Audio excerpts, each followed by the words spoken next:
2019 videos from the summertime.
Then toolkits for different goals. So, for example, to create media and create content, like how can we do that?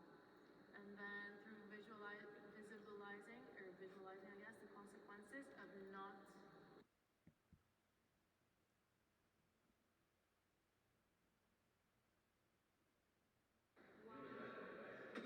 Self-operating for sure, please. Ambitious stuff.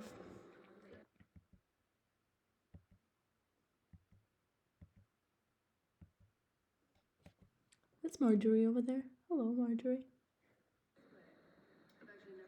Thanks for hosting us.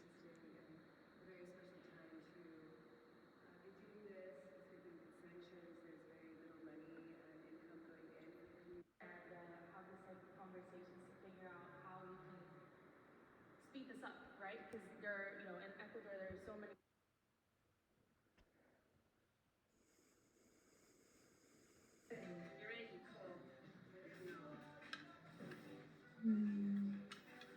Brooklyn exports.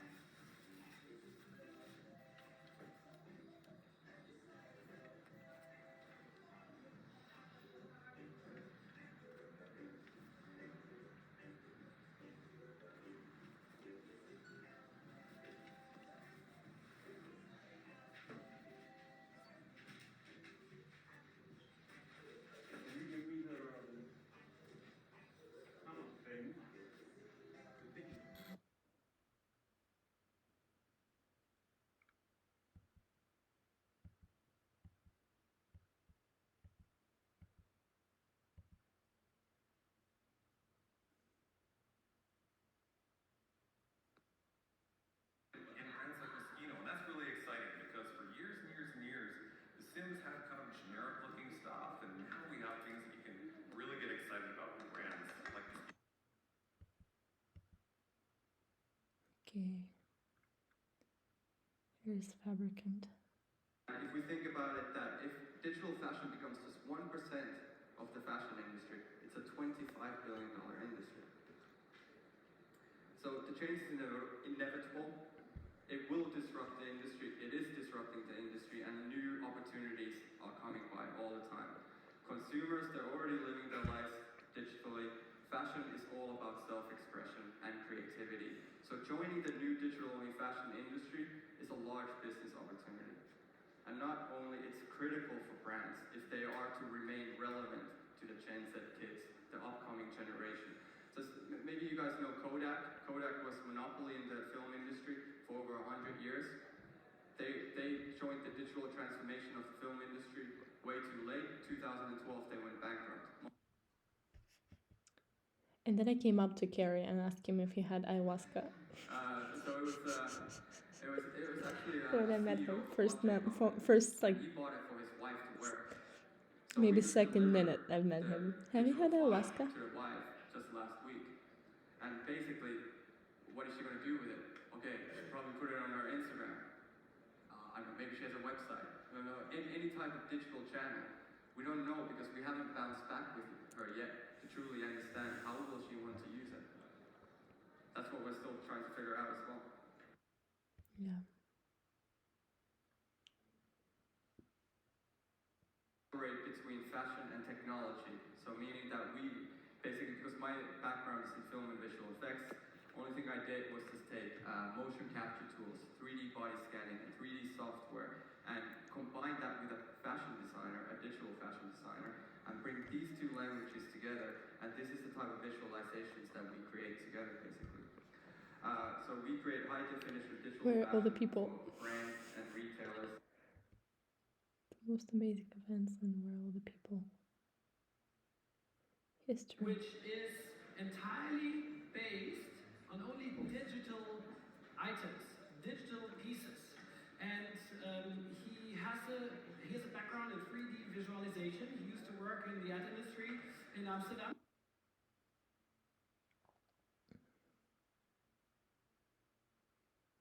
It was a very good event.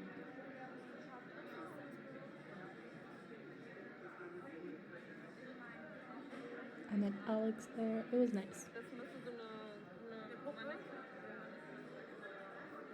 The Alex of Engine.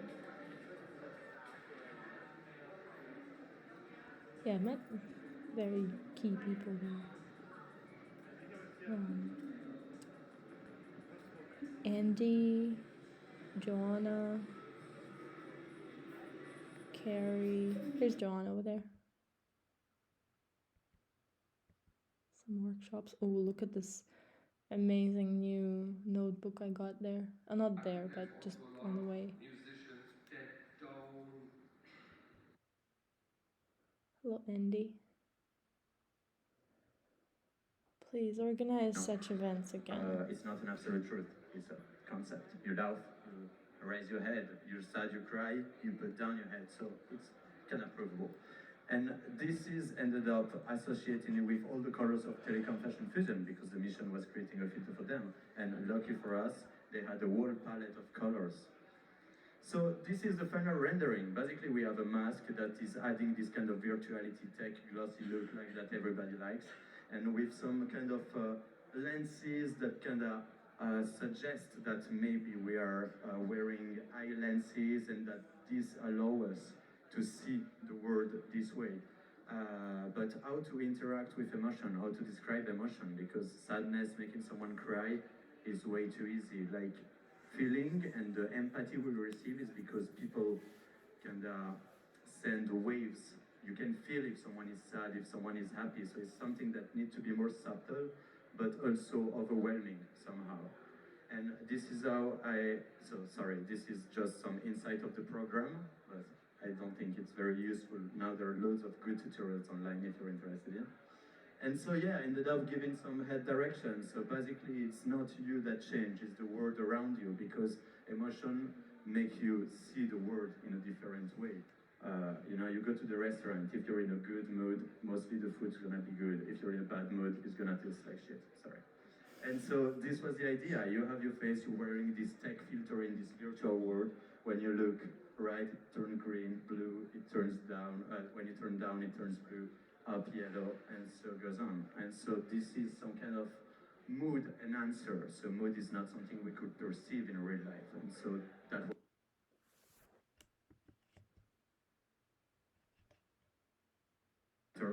simply that basically stuck a phone on you, and whatever where you look like, it follows you.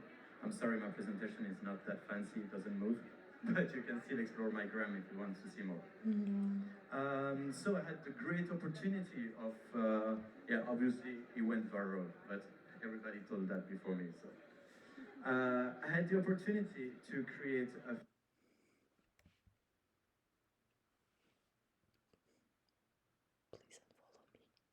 what social media bring to our life, what it means giving so much of us online.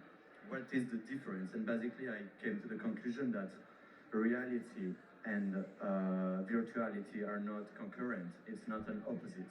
They work alongside. There is reality, and virtuality is an extension of reality. So basically, It's a great guy. I really am enjoying his work. We met in Paris and walked in so I Sacré-Cœur started doing fake painting. in But once again, 2021 what's the point of recreating in March. virtually what already exists in a real life? You know, there's no point. And so I started doing. Is that Joanna? In digital, and we are now discovering that like what people really want to look like in virtual doesn't have necessarily a correlation with the product that they will buy in real life. But how do we make this?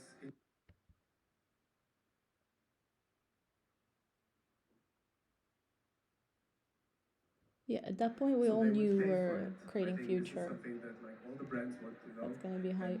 Yeah, Could this feel it. was the main challenge. And like, you know, in New York we didn't have these conversations. It's the Berlin really, and yeah, the Central Europe. Softwares that are used to. Okay, let's listen to Joanna. The future of fashion is blurry. We don't know what is gonna happen. We've seen today like many different tools rising on the internet, like blockchain, augmented reality, virtual reality, Internet of Things. We can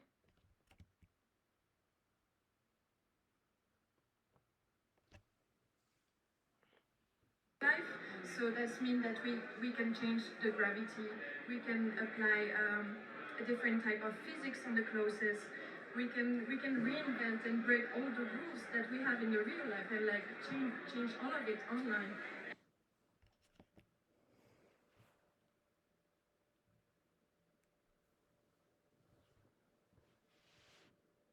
It makes sense in that way. The other interesting thing, and the main thing that I Don't want to look at my face. I try always to make something that is very simple and that doesn't change too much the face of the users. The more it's transparent, the more you can see the face of the users, the more the user's gonna use it. User.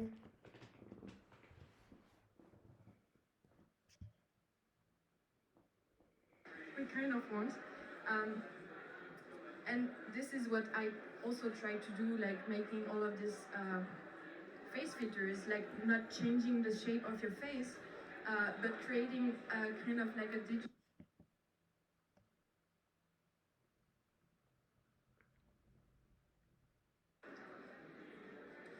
Very young and fresh eye, then you start to be like innovative. I like to experiment a lot, and we can go to the next slide.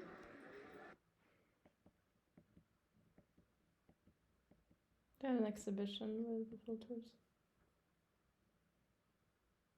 We heading to a nightmare of fake news. The apocalypse is coming. Can you imagine if like we the fucking saw machines Maurice take over? there? Of course you But I can't think it was control before it. Maurice was That's there. the thing. Like, better get a house in New Zealand. You keep it like that.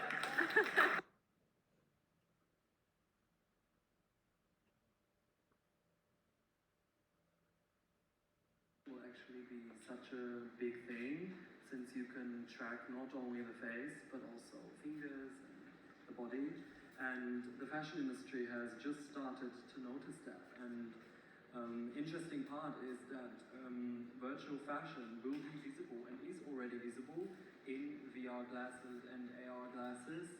It's just a matter of time until the big brands start to come and produce it.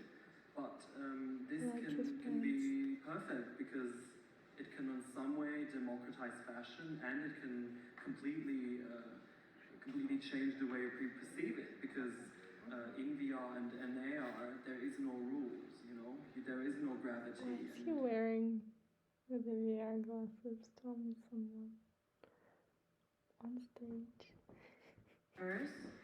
And that's why we are so fascinated about aliens, because alien, alias Latin, the other, is the prototype of this movement.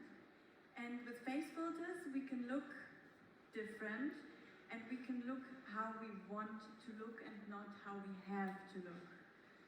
So, yeah. It has a big impact on your physical life as well, because when you feel pretty with these filters, it has an impact of your physical life, because is that a good impact? Virtual. You're not convincing me, my lovelies. It's very accessible, everyone can use it, so it starts having a very relevant cultural impact. You're going to hear more about right now. Thank you. I'm usually sitting on the first row. Why am I not sitting on the first row? That's really some image of beauty is that we can learn from. For this, Lucas and Nena picked, I believe it was about 12,000 hand-picked images from Instagram.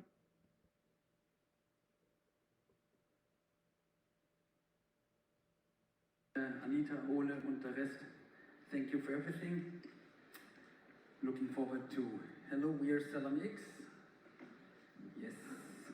We are here to talk a little bit about the future of fashion.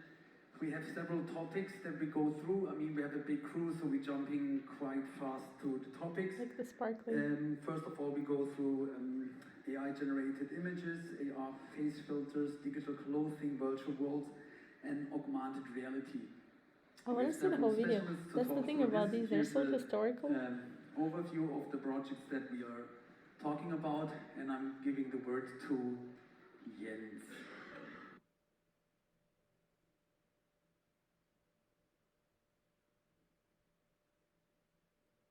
Technology. Let's take the simple face filter that we would use on social media. How does this affect how we see ourselves and what beauty is? If everything is somewhat tweaked, what does it mean for us? And they really explore that, and they have the capabilities. They're super skilled. We're pretty excited to have them here on stage. Please give it up for Salam X. Salam X. Oh yeah, that's the store where I bought that notebook. It's a good store.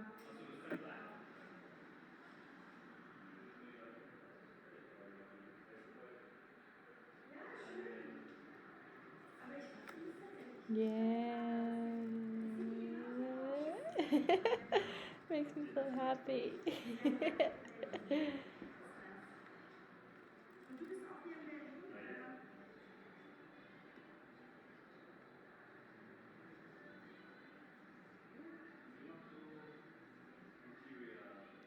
Yeah, physicality wins, all I can say.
Green Fashion Week, I believe. Ah, no. This one is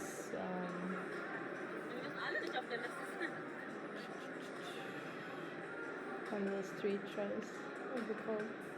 Remind me, someone.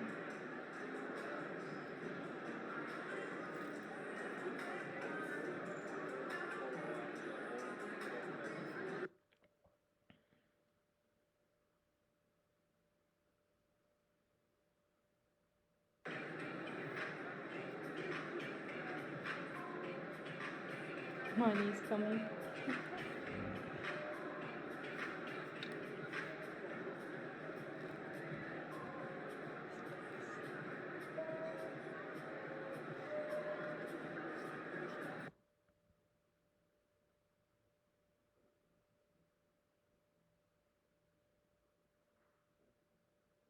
I'm gonna be with you till my memory runs out again.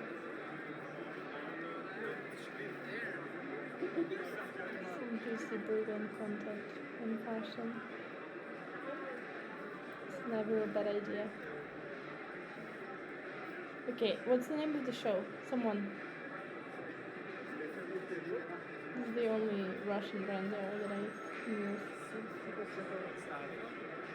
Hello, Maria.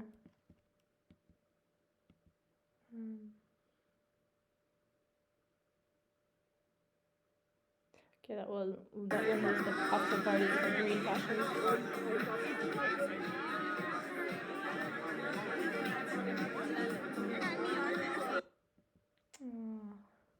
Hello, Marjorie. Oh, that was the neonate.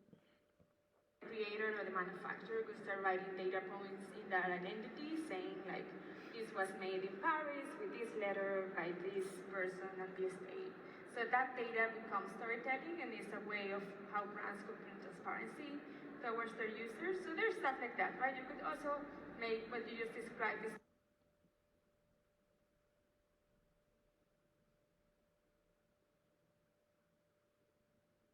user rights, right? Not even the miners that we always hear in the news, they don't have more power in the network than the user, right? So that's kind of like a change of like the game rules, right? Nobody can change data, nobody can modify data, nobody can access data. She's explaining that the others can.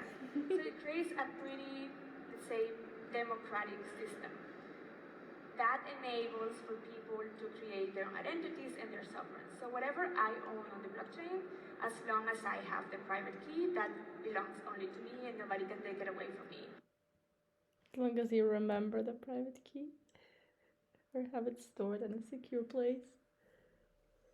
For talking, for me, you know, I had the realization that I already had many times that a lot of the points that we're discussing are based on like the Web 2.0 data gathering systems, right? They've been very profitable. A lot of people make money and they realize, you know, by gathering the data of your users, you can harvest and you can customize things for them, right? The big problem in there, the users, they don't know where the data is gathering, when it starts and when it ends, and it is my data, but it doesn't belong to me. So I think nobody complains about having a wonderful Spotify playlist that satisfies your taste. You know how scary it is when you go to Spotify or YouTube without being logging into your account. It's like you're in the Wild West, right? So there's advantages of being, you know, customizing these algorithms knowing you.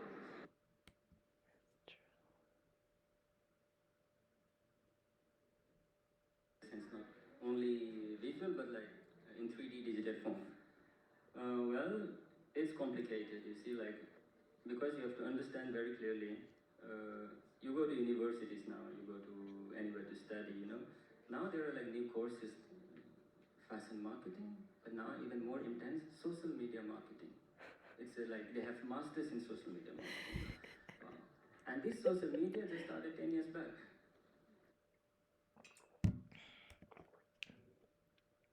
I love that room so much.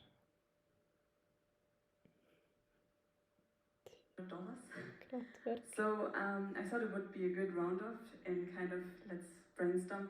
Is that a sign that we're going to be digital in the fashion industry and actually craft and hand and all this is going to disappear, or do you believe that that is rather reinforcing those physical, real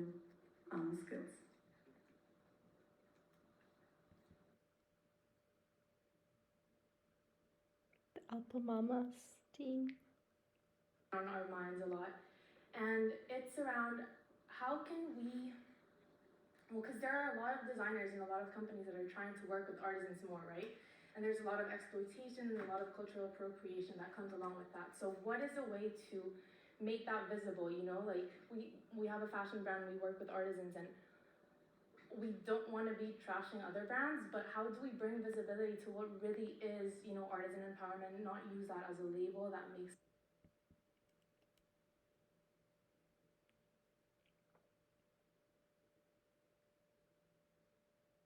is working with us. Here we are in stand number C46 with 6 designers, and 6 of them again are from 6 different countries. So it's again a global impact, and most of them and most of the collection again are made in our studio. Each of them have a very amazing cause to speak about. For example, Cora with her zero wastage.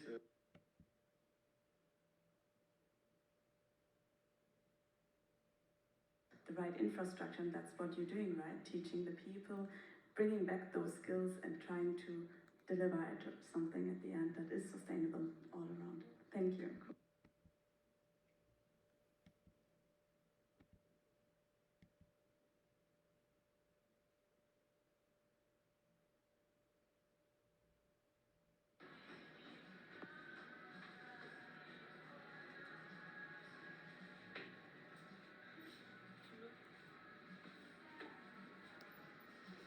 Non-digital magic. And we got Spain, Barcelona.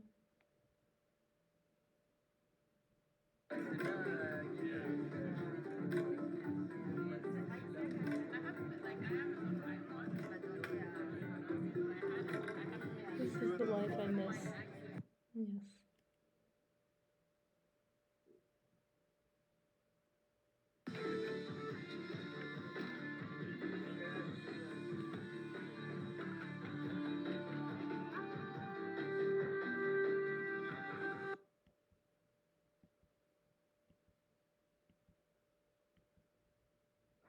Australis, remember?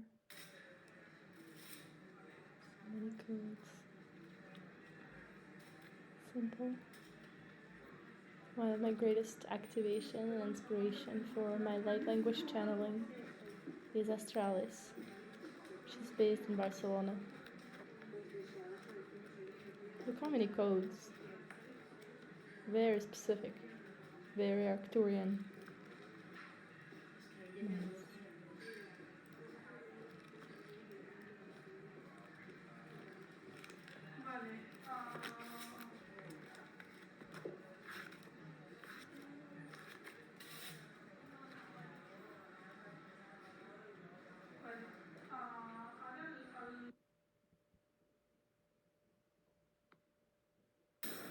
Okay, so this is the textile production show, all the technology that produces textiles. I'm glad that we got into this content.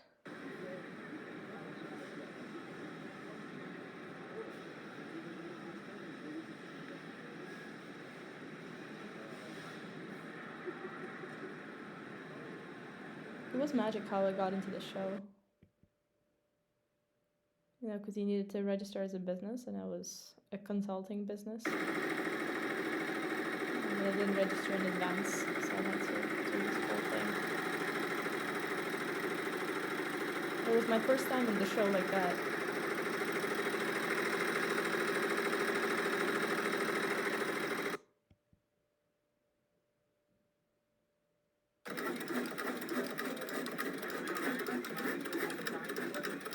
Can you imagine?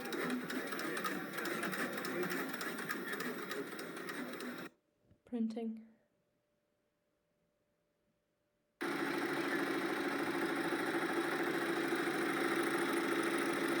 Pretty fast, huh?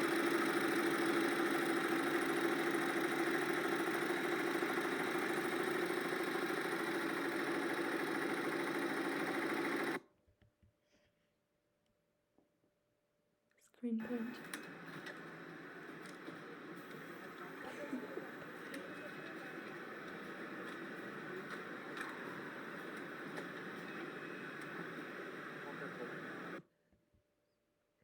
stuff. That summer 2019 was so epic.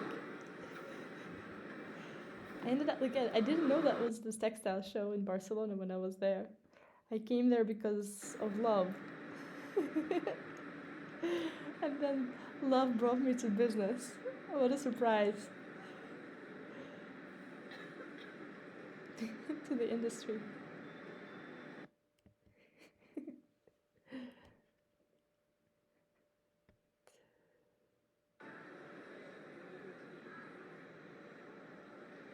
It was overwhelming, I have to say.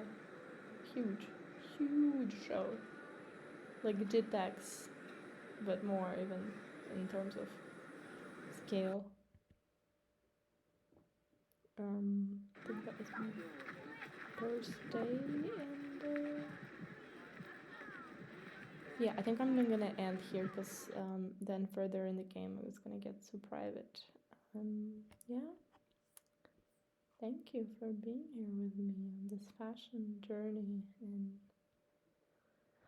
the time of transformation in 2019 in Europe.